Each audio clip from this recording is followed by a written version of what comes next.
Olá, estudantes do 7º ano, tudo bem com vocês? Sejam bem-vindos a mais uma aula de língua portuguesa. Eu sou a professora Juliana e, como sempre acontece, separe os materiais necessários para a aula de hoje, o caderno ou folhas para anotação, caso você não tenha caderno, lápis, borracha, caneta e apontador e o dicionário. Na sequência, anotem o número da aula de hoje, aula 58 de língua portuguesa, e coloquem a data.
Agora que vocês já se organizaram, vamos dar uma passadinha na nossa aula anterior, onde nós lemos o conto A Carta do Mundo, de Bartolomeu Campos de Queiroz. Vimos que esse texto foi escrito em prosa.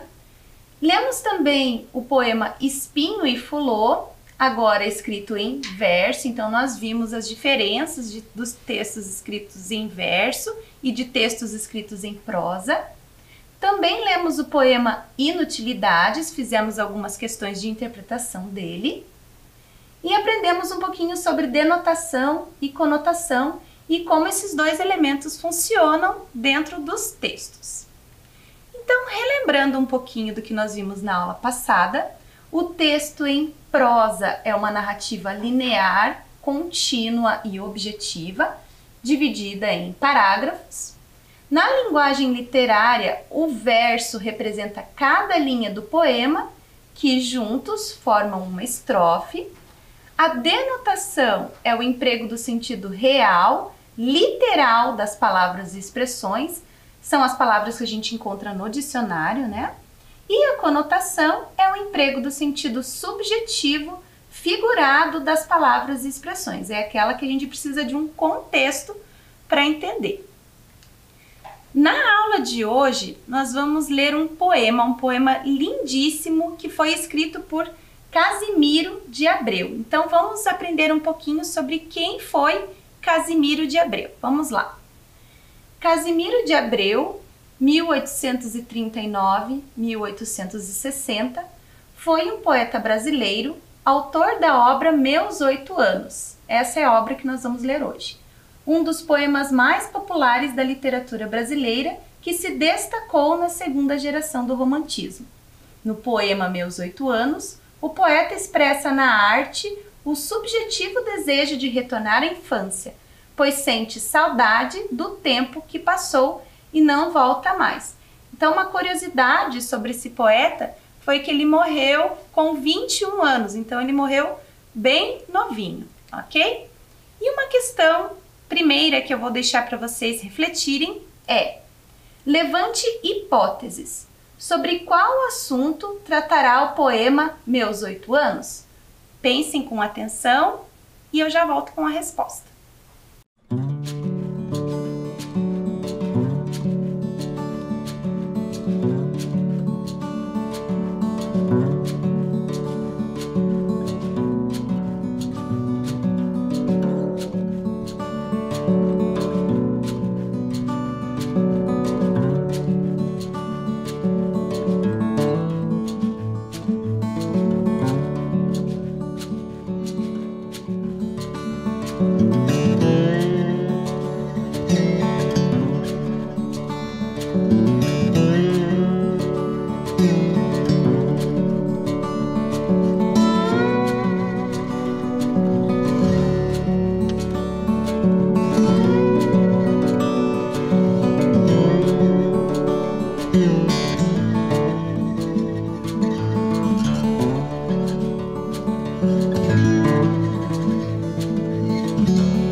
Agora que vocês já pensaram a respeito do título do poema que nós vamos ler hoje, vamos responder juntos. Vamos lá.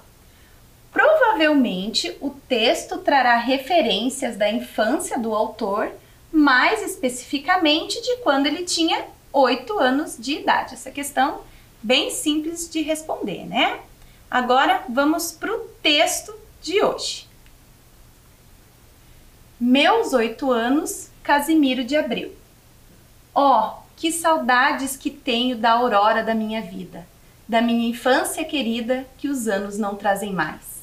Que amor, que sonhos, que flores, naquelas tardes fagueiras à sombra das bananeiras, debaixo dos laranjais. Como são belos os dias do despontar da existência, respira a alma a inocência como perfumes a flor. O mar é lago sereno, o céu um manto azulado, o mundo um sonho dourado, a vida um hino de amor. Que aurora, que sol, que vida, que noites de melodia naquela doce alegria, naquele ingênuo folgar. O céu bordado de estrelas, a terra de aromas cheia, as ondas beijando a areia e a lua beijando o mar. Ó, dias da minha infância! Ó, meu céu de primavera! Que doce a vida não era nessa risonha manhã! Em vez das mágoas de agora, eu tinha nessas delícias de minha mãe as carícias e beijos de minha irmã. Livre filho das montanhas, eu ia bem satisfeito, da camisa aberta o peito, pés descalços, braços nus, correndo pelas campinas, à roda das cachoeiras, atrás das asas ligeiras das borboletas azuis. Naqueles tempos ditosos, ia colher as pitangas, trepava a tirar as mangas, brincava à beira do mar, rezava as ave-marias, achava o céu sempre lindo, adormecia sorrindo e despertava a cantar. Oh, que saudades que tenho da aurora da minha vida, da minha infância querida que os anos não trazem mais. Que amor, que sonhos, que flores, naquelas tardes fagueiras, à sombra das bananeiras, debaixo dos laranjais. Então aqui, claramente, o autor faz uma referência à infância dele. E sobre esse poema nós vamos responder algumas questões. Vamos lá. Questão 2. Procure no dicionário o significado das palavras destacadas. Então percebam que eu trouxe 3 trechos desse texto que nós lemos, 3 estrofes, e vocês vão procurar o significado das palavras fagueiras, aurora e ditosos. Vamos lá?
Voltando com a correção da nossa atividade, vamos lá. Procure no dicionário o significado das palavras destacadas. Eu vou ler todo o contexto em que ela está inserida. Vamos lá. Que amor, que sonhos, que flores, naquelas tardes fagueiras, à sombra das bananeiras, debaixo dos laranjais. Aqui, fagueiro significa que afaga ou faz meiguices, carinhoso, meigo, ou que transmite suavidade, serenidade, agradável, suave. Próxima palavra, que aurora, que sol, que vida, que noites de melodia, naquela doce alegria, naquele ingênuo folgar. A aurora é parte do dia que procede o nascer do sol, ou, no sentido figurado, o princípio da vida. Próximo trecho. Naqueles tempos ditosos, ia colher as pitangas, trepava a tirar as mangas, brincava à beira do mar. Ditosos, que possui boa dita, que está repleto de boa sorte e ou felicidade, feliz ou venturoso. Próxima questão. No verso, naquelas tardes fagueiras, a palavra destacada significa. Então, consultem o que vocês colocaram nessa palavra na questão anterior, o que ela significa, e assinalem dentro do contexto em que ela está inserida. Será que a palavra fagueira significa uma contrariedade, uma satisfação ou ansiedade? Vamos lá?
Voltando com a correção da nossa atividade, mas antes disso vamos voltar ao exercício anterior e relembrar o que significa fagueiras. Vamos lá?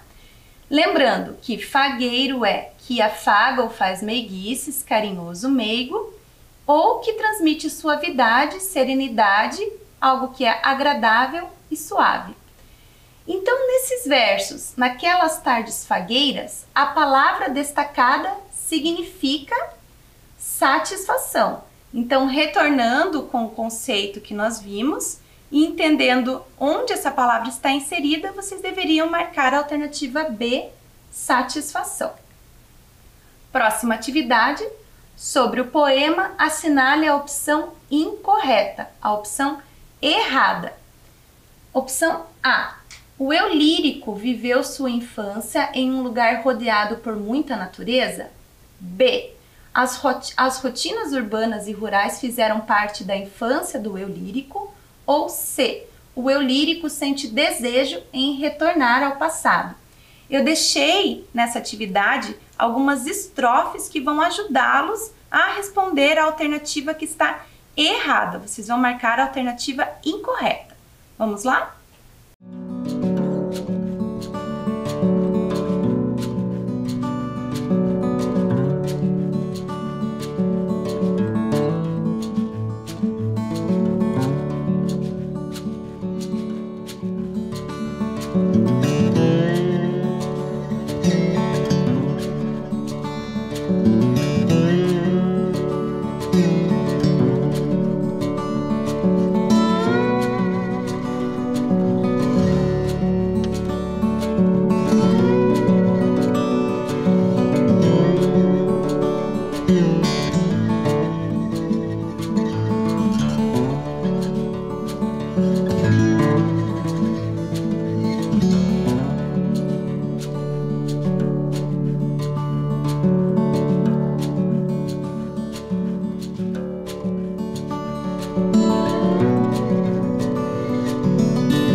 Voltando com a correção da nossa atividade, vamos lá. Sobre o poema, assinale a opção incorreta. Antes da gente assinalar a incorreta, vamos ler as estrofes que eu trouxe. Que amor, que sonhos, que flores, naquelas tardes fagueiras, à sombra das bananeiras, debaixo dos laranjais. Pés descalços, braços nus, correndo pelas campinas, à roda das cachoeiras, atrás das asas ligeiras, das borboletas azuis. Oh, que saudades que tenho da aurora da minha vida, da minha infância querida que os anos não trazem mais. Em vez das mágoas de agora, eu tinha nessas delícias de minha mãe as carícias e beijos de minha irmã. Então, analisando a alternativa A, o eu lírico viveu sua infância em um lugar rodeado por muita natureza. Sim, essa é uma alternativa correta e a gente comprova que isso é verdade lendo essas duas primeiras estrofes que eu trouxe no exemplo. Alternativa B, as rotinas urbanas e rurais fizeram parte da infância do eu lírico. Essa alternativa é a errada, então a rotina dele foi uma rotina rural rodeada de natureza. E a alternativa C, o eu lírico sente desejo em retornar ao passado. Essa também está certa e a gente comprova que essa alternativa está certa lendo os dois últimos exemplos que eu trouxe, as duas últimas estrofes que eu trouxe nesse exemplo, ok? Próxima atividade, questão 5. A palavra baixo que pode definir a infância do eu lírico é A, angústia, B, melancolia ou C, contentamento.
Voltando com a correção da nossa atividade, vamos lá?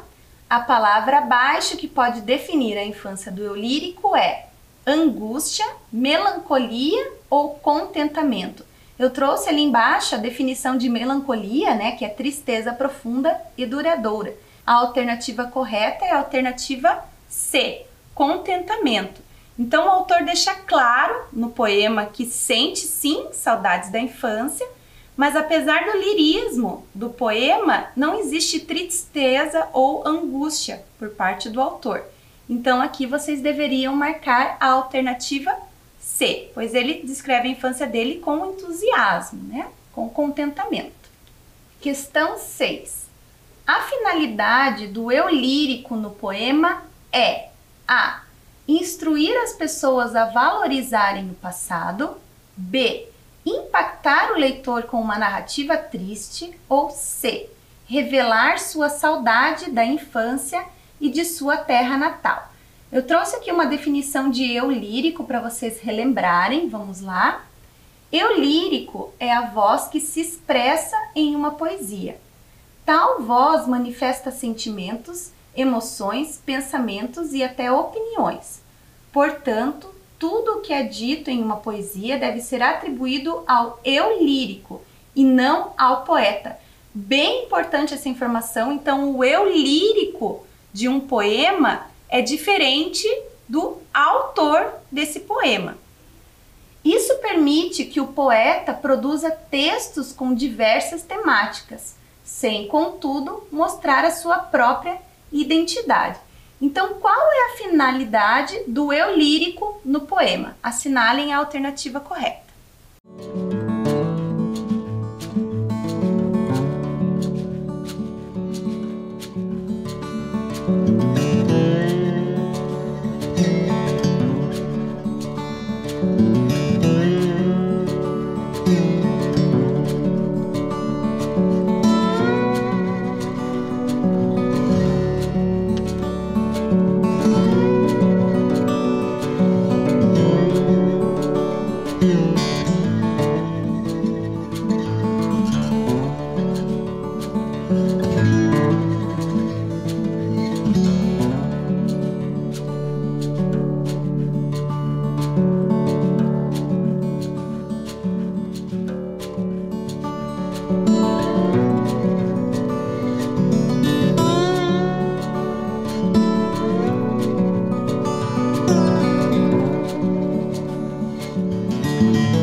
Voltando com a correção da nossa atividade, tendo em mente que o eu lírico é a voz do poema e não necessariamente é o autor do poema. Então vamos lá. A finalidade do eu lírico no poema é A. Instruir as pessoas a valorizarem o passado. Não, essa não é a finalidade do eu lírico nesse poema, ele não instrui as pessoas, ele somente conta como foi a infância, né? B. Impactar o leitor com uma narrativa triste. Essa também não é uma alternativa correta, pois a função desse texto não é impactar o leitor e muito menos com uma narrativa triste, então aqui também não é a correta. E a alternativa C, revelar sua saudade da infância e de sua terra natal. Essa é a alternativa correta. Agora, o próximo exercício. Leia os trechos abaixo e coloque-os na tabela de acordo com a linguagem utilizada. Então, quando vocês forem ler esses trechos retirados do poema, vocês vão ter que identificar quais trechos estão na linguagem conotativa e quais trechos estão na linguagem denotativa. Vamos lá?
Voltando com a resposta da nossa atividade, vamos lá. Questão 7. Leia os trechos abaixo e coloque-os na tabela de acordo com a linguagem utilizada. Então, quais foram os trechos em linguagem conotativa, na linguagem figurada? Primeiro trecho. Ó, que saudades que tenho da aurora da minha vida. A gente já viu que a aurora é aquele momento antes do nascer do sol. Então, o autor está se referindo ao início da sua infância, por isso a linguagem figurada. Outro trecho. Que doce a vida não era nessa risonha manhã. Então, aqui temos duas partes em linguagem conotativa, a vida doce e a risonha manhã. E o outro trecho, as ondas beijando a areia e a lua beijando o mar. Também está sendo usado no sentido figurado. Agora os trechos em linguagem denotativa, na linguagem real. Ó, dias da minha infância. Ó, meu céu de primavera. Então aqui realmente ele está fazendo referência aos dias da infância dele e também ele está se referindo ao céu de primavera, da estação primavera. E o outro trecho, trepava a tirar as mangas, brincava à beira do mar. Esse trecho também está na linguagem denotativa porque ele está se lembrando de quando ele subia nas árvores para retirar mangas e também quando ele brincava à beira do mar. Agora eu trouxe duas palavras para a gente analisar juntos. Vamos lá. Releia as palavras do poema Meus 8 anos. Trazem e risonha. Qual a semelhança entre as sílabas destacadas nas palavras? Nesse momento eu quero que vocês pensem no som dessas sílabas. Trazem e risonha. Vamos lá?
a semelhança entre essas duas sílabas que eu destaquei? Vamos lá. Ambas apresentam o mesmo som, ambas as palavras, né? Porém, a palavra trazem é escrita com Z e risonha escrita com S. Então, as palavras trazem e risonha apresentam o mesmo som, porém, a palavra trazem, do verbo trazer, é escrito com Z e a palavra risonha é escrito com S. Então, a palavra trazem é do verbo trazer e é escrita com Z. Então, todos os seus derivados também serão escritos com Z. Trazer, traz, trazendo. Já a palavra risonha é escrita com S, porque o grafema S pode assumir a pronúncia de Z quando aparece no meio das palavras entre duas vogais, como no exemplo de casa, mesa, liso e desânimo. Perceba que o S nessas palavras está entre duas vogais e por isso ela assume o som de Z. A palavra riso é escrita com S, então todas as suas derivadas também serão escritas com S. Risada, sorriso, risonho.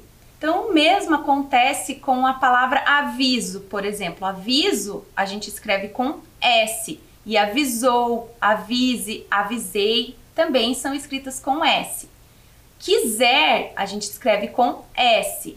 E essas palavras derivadas do quiser também são escritas com S, como quisemos, quiserem e assim por diante. Vamos entender um pouquinho mais, nos aprofundar um pouquinho mais sobre esse assunto. Vejam lá, o verbo traz, como nós já vimos, é escrito com Z. E um exemplo que está no texto é que os anos não trazem mais. E a palavra traz ou a palavra atrás, que é escrito com S, indica a posição de algo ou de alguém. Então, o exemplo do texto, atrás das asas ligeiras. Então, vejam que o traz do verbo trazer é escrito com Z, e o traz, escrito com S, indica a posição de algo, significa que algo está atrás. Vamos agora para a nossa última atividade, uma atividade de ortografia, vamos lá?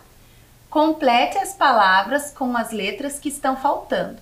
Depois, distribua os versos na tabela de acordo com o som que essas palavras apresentam. Então, nessa atividade, vocês vão fazer 2 passos. O primeiro passo é preencher essas palavras que estão faltando com S ou Z. Vocês vão completar essas palavras que estão em destaque. E depois que vocês completarem, vocês vão preencher a tabela com os versos. Então, o que vocês vão analisar?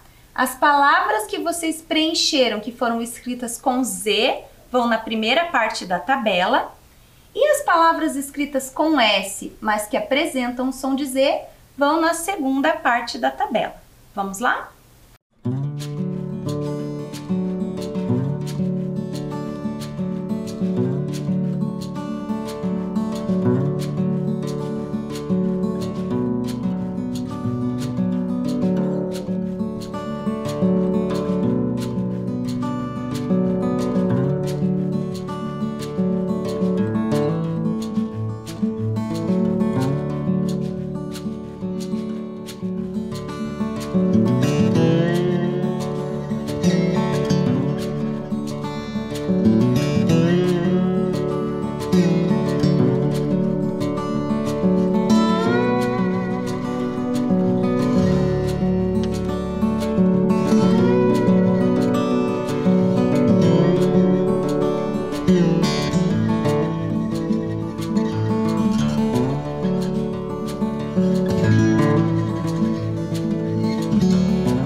voltando agora com a nossa tabela preenchida. Vamos lá. Complete as palavras com as letras que estão faltando. Depois, distribua os versos na tabela de acordo com o som que essas palavras apresentam. Então, das palavras que vocês preencheram, quais foram escritas com Z? Azulado, trazem e rezava. E palavras escritas com S, mas que apresentam o som de Z, camisa, tem o som de Z, mas é escrito com S, veja que ele está entre duas vogais. Asas, é a mesma coisa, é um S que tem o som de Z. E ditosos, também tem o som de Z, mas é uma palavra escrita com S. Então é isso, pessoal. Chegamos ao final de mais uma aula. Espero que vocês tenham gostado e aproveitado essa aula e até a próxima!